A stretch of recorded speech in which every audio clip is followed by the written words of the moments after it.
Hey guys, Micah from blackbearcustomkydex. I have a video for you today on a couple sheets that I just made for, I hope I'm saying your name right, brother Dagan or Dagan out in Ann Arbor, Michigan. So he sent me, I don't even know what this is, a tack assault knife. It's kind of got a rubberized handle, and yeah, I don't have anything to really say about it. I don't know anything about it, but I think it's one of those kind of budget blades, Chinese made, but it's pretty cool. It is very comfortable in hand. It's got a nice grip on it. So anyway, we got this, and we've got a Benchmade mini Griptilian. And if you guys have watched all of my videos, then you've seen probably I think the most recent one I uploaded was a batch of auto open sheaths, and I showed this one in it. So anyway, we got its counterpart here, ready to ship finally. So let me show you these two. Alright, so this one you've already seen, possibly. It is all Kryptek Neptune, and like I said, it's an auto deploy sheath. So the whole idea is when you pull your knife out, you're going to have your blade open already. So it's a pretty cool concept there. This one in particular, with all your Benchmades, if they're not spring assisted open, like the Griptilian is not, they are actually really difficult to get them to do an auto open, full deployment of the blade to the point of lockup. So what you need to do when you draw is draw it out, and as you go down, you want to rotate your wrist. So you're just kind of continuing that motion of the butt of the handle separating from the point, the tip of the knife. The reason we do this is because it helps the momentum. It helps to fully deploy the blade. So it is a little bit of a parlor trick, really, this apparatus here, but all it really does is it starts the blade opening, and the momentum of you moving the knife is going to help finish that job. So some work easily, some don't. This is not one of the easy ones, so make sure that you do a dramatic rotation of your wrist as you pull it out of the sheath, and it should work really nicely.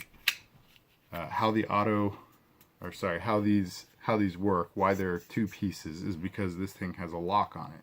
And the lock is a design that was invented by Kevin Robinson over at Thai Tactical, and he's given me permission to use it in my work. So Kevin, thank you so much. I appreciate your innovation and your permission to use it in my stuff. So Kevin's a great guy, and he makes great sheaths. You want to go check him out, TIE Tactical.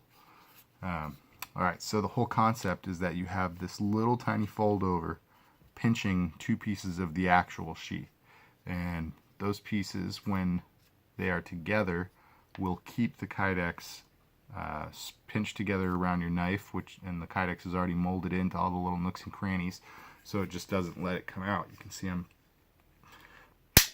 If you really pull hard, I'd probably put 150 pounds of force on that, you can break it. But the whole idea is not necessarily for it to be completely unbreakable.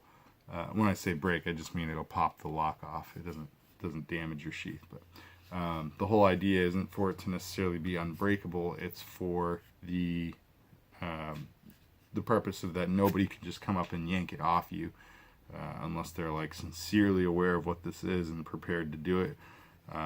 You're not just going to sit down and have it whack something and pop up and open. It's really something that you have to intentionally open up. So how you open it is you just take your thumb and move the lock away from you. So it's going to be on the right side of your body. So you just click it off with your thumb to lock it back up. You push the lock, or push the sheath toward the lock, and then you just kind of use the other fingers to move it over. So just like that. Very easy to operate. So we got that. And then for the fixed blade here, he asked for it to be in Kryptek Typhon, and he wanted it set up on mollies. So we've got, doesn't have much of a click because that rubberized handle is going to mute that. And also with this particular knife, I think because the grip is so wide and because of the type of rubber it is, I didn't really dare go any tighter than this, just in case. I didn't want to damage that rubber.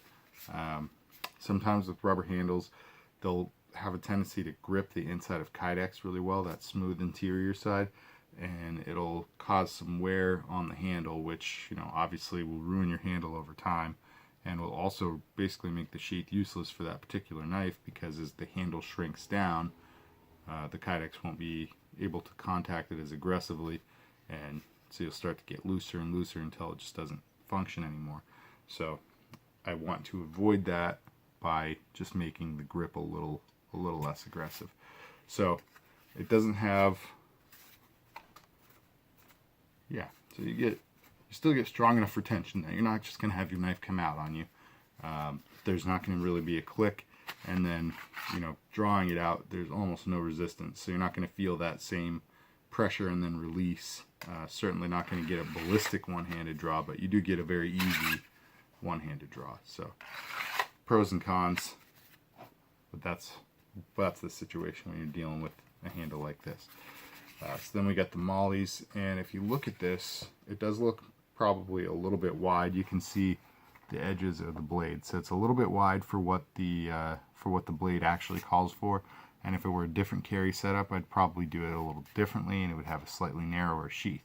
The reason why it is this wide is because it's on mollies, and if you are familiar with molly webbing, I'm sure you've seen it on a bag or plate carriers, tactical vests, things like that.